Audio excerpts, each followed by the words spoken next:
The rain fell softly against the windows of the cafe, tracing silver lines down the glass as if the sky itself were trying to write something it could never finish.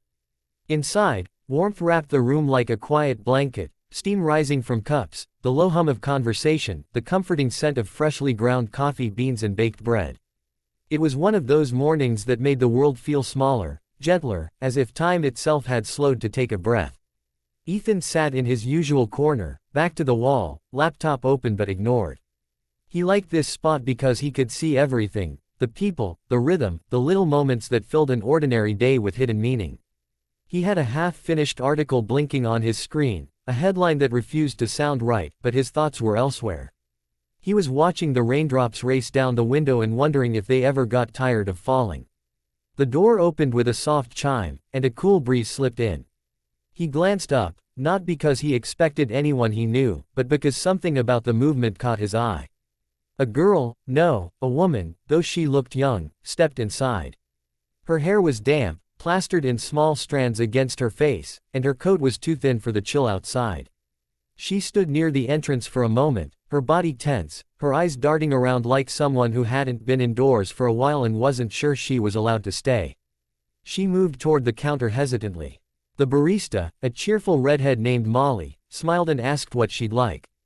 The woman spoke too quietly to hear, and Molly leaned in, frowning slightly. Ethan couldn't catch the words, but he saw the barista shake her head gently.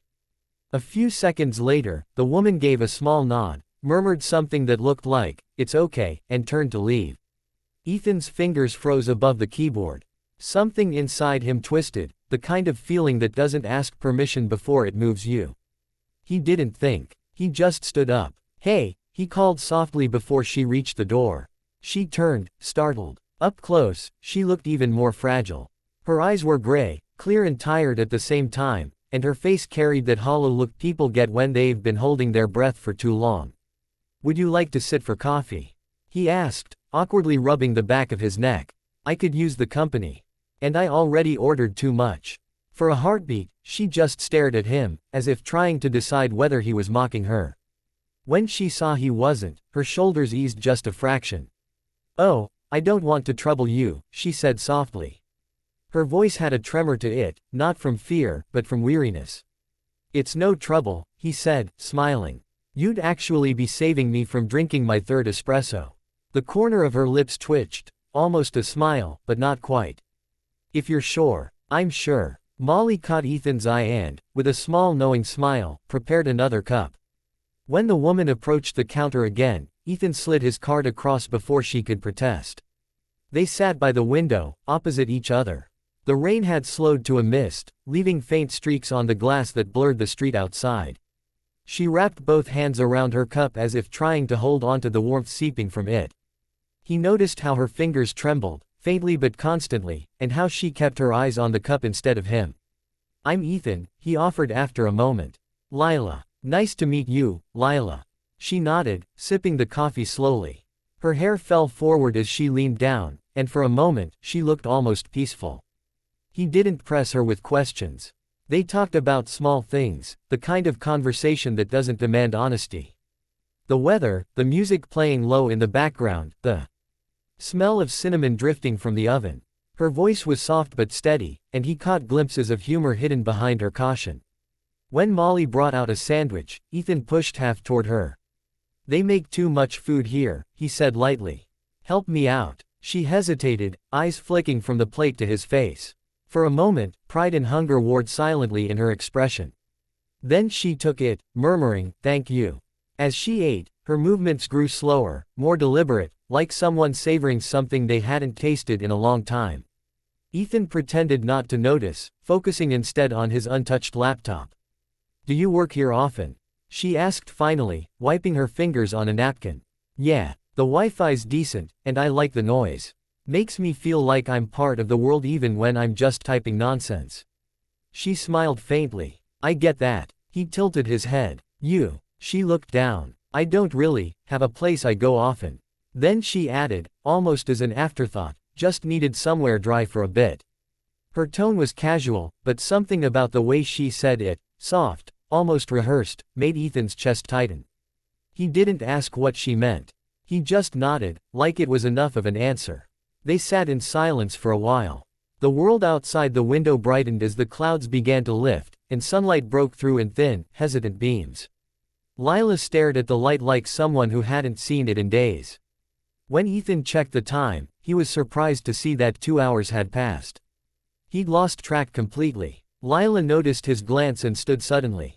"I should go," she said, setting down the empty cup. "Thank you for the coffee." "Really? You don't have to rush," he said quickly. "Stay a little longer." Her eyes softened, but her body stayed tense. "I can't. There's something I need to find before it gets dark." He wanted to ask what that was, but the way she said it, firm, distant, told him not to.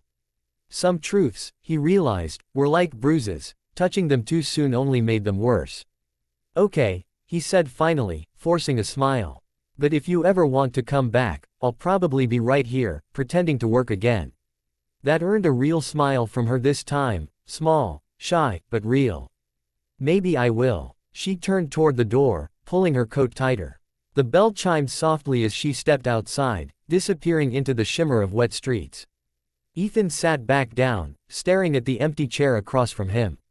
The warmth from her coffee cup still lingered on the table, a faint ghost of her presence. He didn't know her story, not really. But he knew that she carried something heavy, and for a few hours, at least, he'd managed to help her set it down.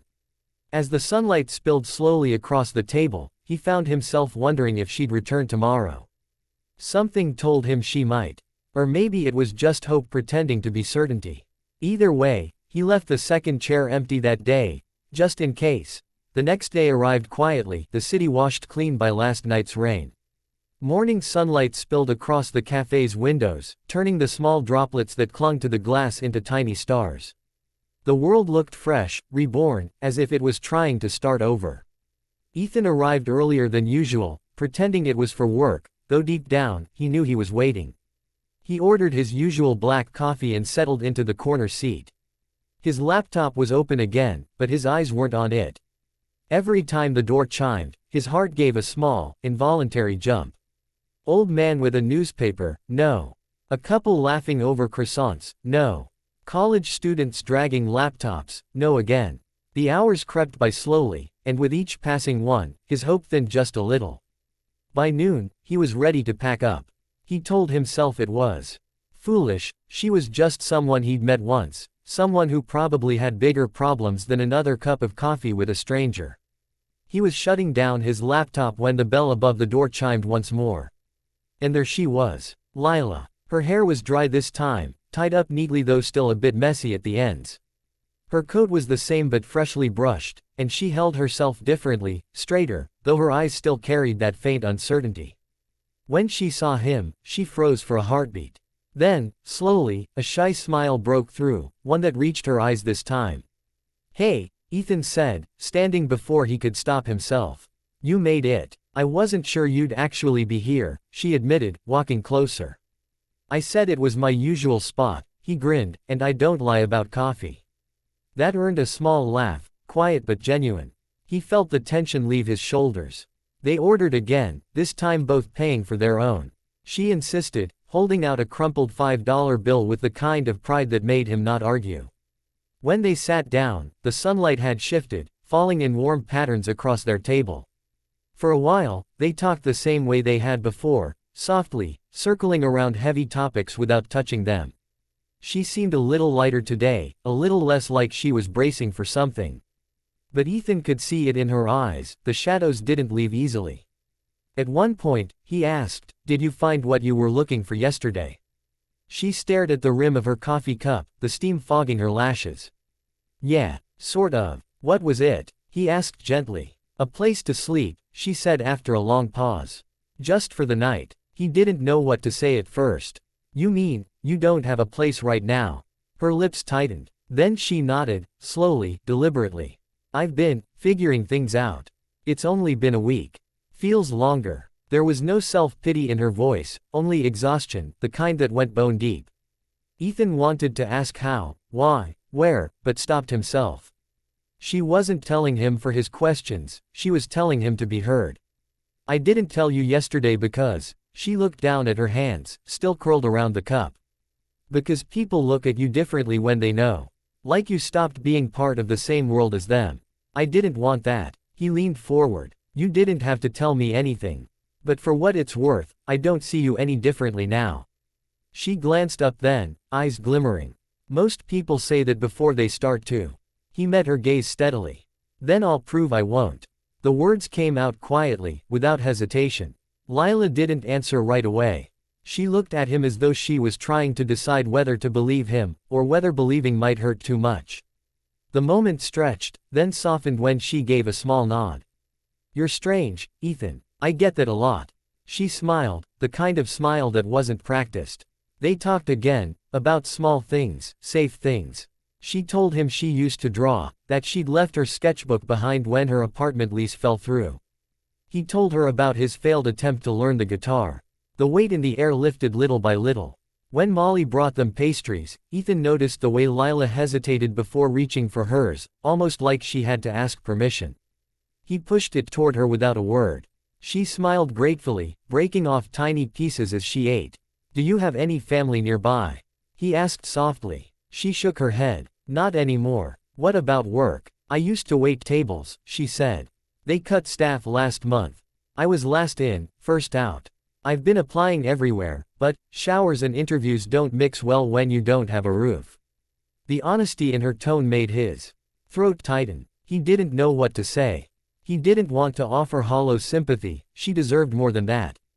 Instead, he said simply, you're doing better than you think. Most people would have stopped trying by now. She looked at him, really looked, and for the first time he saw something fragile but alive behind her guardedness, hope, trying to remember what it felt like. They sat there for hours again. Outside, the afternoon turned to gold, sunlight painting the wet pavement and catching on passing cars. Lila laughed more than once, quiet, startled laughs, like she'd forgotten how. Ethan found himself memorizing the sound. When the cafe started to empty, he spoke again. Lila, listen, I have a spare room at my place. It's nothing fancy, just an old guest room, but it's warm, and it locks, and you'd have privacy. You wouldn't owe me anything. She froze, hand halfway to her cup. Ethan, I can't take that kind of help. It's not charity, he said gently. It's just space. Until you get back on your feet. Her eyes glistened, though she tried to hide it by staring at the table. You don't even know me. Then let me, he said softly. She shook her head, a tear slipping loose before she wiped it away. You don't understand. When people find out you're struggling, they either want to fix you or avoid you. No one just stays. Then maybe I'll be the first. Her breath caught at that, and for a long moment, neither spoke. Then, finally, she laughed, a small, broken laugh through her tears. You're impossible. He smiled. Persistent. The last light of day filled the cafe, golden and warm. Lila exhaled, the tension in her shoulders melting for the first time since she walked in. Dinner first, she said quietly. Before I decide anything. Deal. They left together, stepping into the glowing streets. The puddles shimmered like mirrors beneath their feet, reflecting the fading sun and the two figures walking side by side. She didn't know where tomorrow would take her, or what she'd do next, but for the first time in a long time, she wasn't walking alone. And as they disappeared around the corner, the cafe door swung shut behind them with a soft chime, leaving the faint scent of coffee and something else in the air, something fragile, like new beginnings.